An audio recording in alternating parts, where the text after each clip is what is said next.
안녕하세요. 권유광TV의 권유광입니다. 오늘은 1월 10일 수요일 오후입니다. 수요일 오후 방송을 시작하겠습니다. 오늘은 건축관계에 대해서 말씀을 드리겠습니다.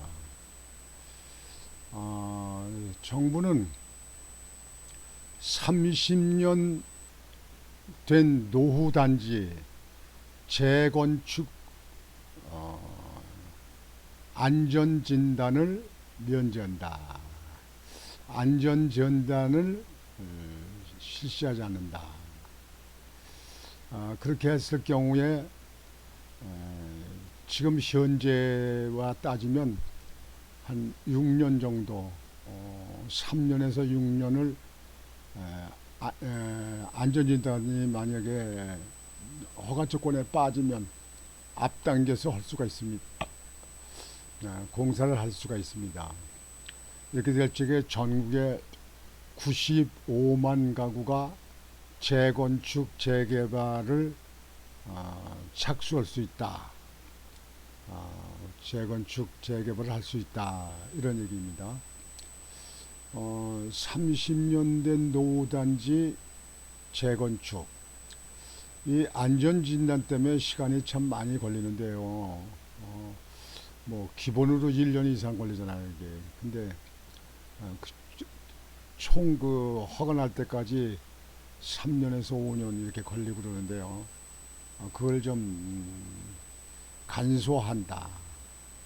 그래서 재건축 재개발을 하는 지역에 계신 분들이나 거기에 지금 착수하고 있는 건설회사한테는 상당히 획기적인 그런 발표가 아닌가 해서 여러분들에게 거기에 대한 보도를 해드리겠습니다.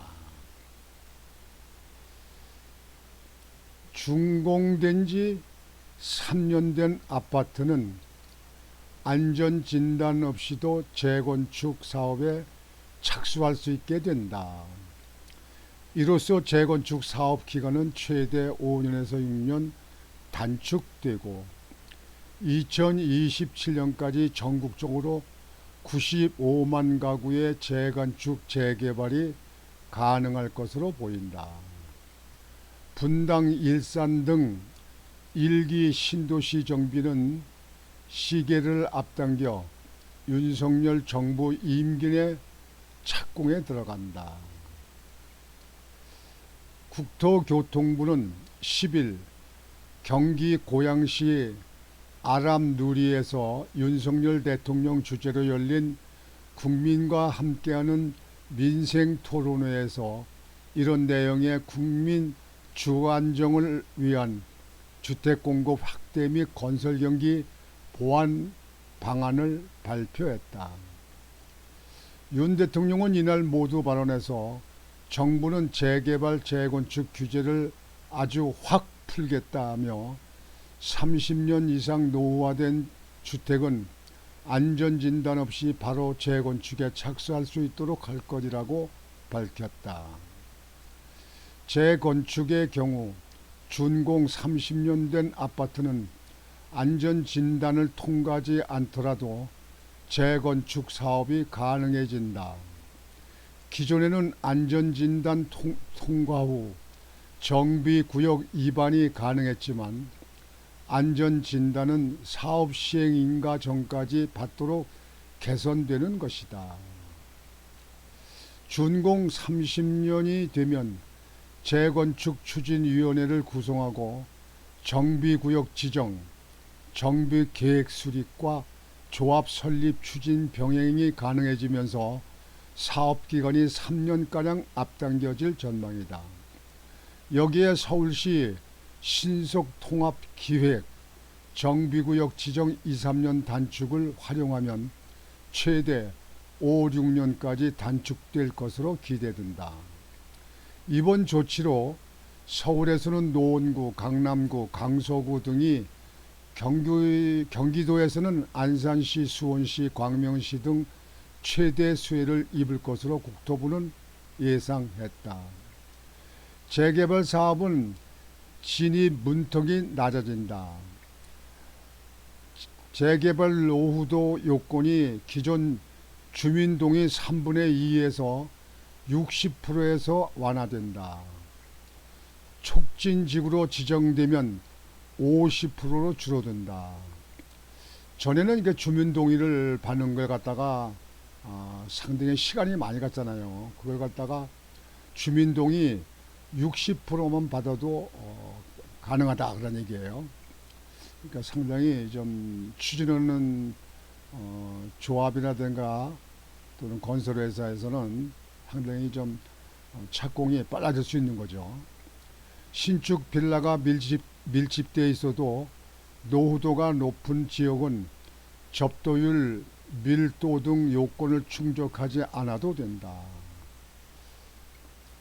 이에 따라 오는 2027년까지 정비사업 착수 가능 예상 물량은 전국적으로 기존 대비 30만 가구 늘어난 95만 가구로 추산된다.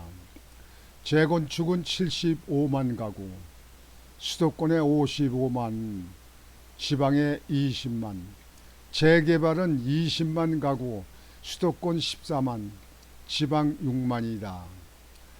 분당, 일산, 중동, 평촌, 산본 등 1기 신도시는 윤석열 정부 임기 내 첫 착공에 들어간다.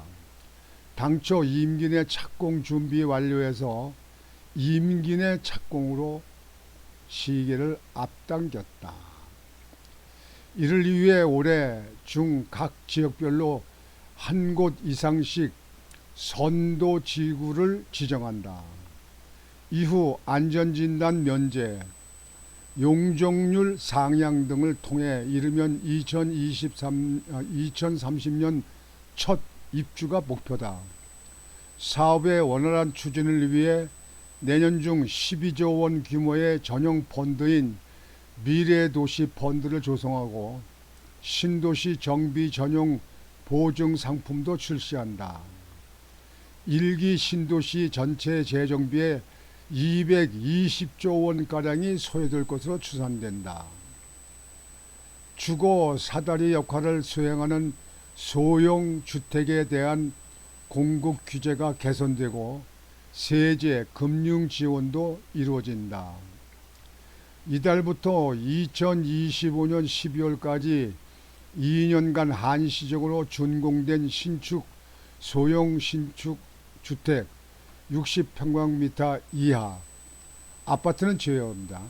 는 취득세, 양도세, 종부세 산정 시 주택수에서 제외된다. 다가구 주택, 도시형 생활주택, 주거용 오피스텔이 해당되며 소급 적용은 아니 된다. 수도권은 6억 원 이하, 지방은 3억 원 이하다. 임차인 보호가 강화된 등록 임대주택으로 활용하기 위해 단기 등록 임대를 도입하고 기업형 임대도 활성화할 계획이다. 아울러 공공주택은 민간 참여 확대 등을 통해 올해 14만 가구 이상 공급한다. 공공택지도 수도권 중심으로 신규 주택 2만 가구를 추가 확보할 예정이다. 재건축을 하는 분들이요, 재개발, 재건축하는 분들 그 조합이라든가 건설회사에서는 상당히 기간이 단축되기 때문에 그 수익을 마칠 수도 있어요. 그리고 그 지역에서 살고 계신 분들도 새로 재개발, 재건축을 해서 거기서 새로운 그 주택에서 생활하실 수 있게 되기 때문에 많은 변화가 있으리라고 봅니다. 아주 이거 건축에서는 획기적입니다. 다만 이제 이렇게 재건축, 재개발할 적에 PF 문제, 자금 문제가 문제인데요. 여기도 그 동시에 PF도 같이 풀려줘야 그래야 사업을 시행할 수 있다, 이렇게 보여집니다. 지금은 PF가 상당히 어렵잖아요. 규제가 돼서 어렵잖아요.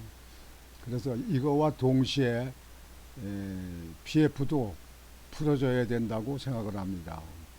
여하튼지 지금 현재 재개발, 재건축에 대해서는 획기적인 방안을 내놓은 겁니다. 조합을 이루고서 지금 현재 5년, 10년 돼도 아직까지 사업을 착수 못한 데도 있습니다. 그래서 매몰 비용으로 소송이 일어나고 집단 민원도 일어나고 그렇게 하는데 이런 것에 대해서 좀 완화될 수 있다 이렇게 생각됩니다.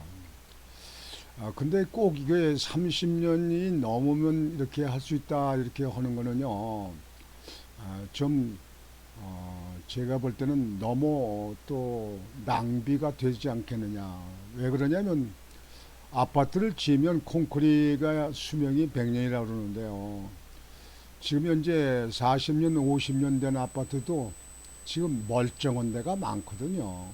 근데 그런데도 다시 재건축을 하려고 용적률을 더 받아서 더 올리려고 하는 그런 문제가 있을 경우에는 이것이 낭비 쪽으로 가는 거 아니냐 이렇게 생각이 되어집니다. 여하튼지 이런 거에 대해서는 신축적으로 정부가 잘 조절을 해서 잘 관리가 있어야 된다고 생각을 합니다. 여하튼 우선 안전진단을 거치지 않고 재건축 재개발을 할 수 있다고 해서 노후된 그 지역에 있는 그 주택들이 이제 좀 속도가 좀 빨라지겠다 이렇게 생각이 되어집니다. 여하튼지 노후대에서 살고 계시는 분들은 환영할 만합니다. 건축하는 사람들의 입장에서는 환영하지요. 그러나 아까 말씀드렸듯이 PF 문제, 은행의 대출 문제가 동시에 같이 풀려야 된다 이렇게 생각이 되어집니다. 오늘은 이렇게 방송을 마치겠습니다. 여러분들 오늘도 편안한 오후가 되시기를 바라겠습니다. 권중왕TV의 권중왕이었습니다. 여러분 안녕히 계십시오.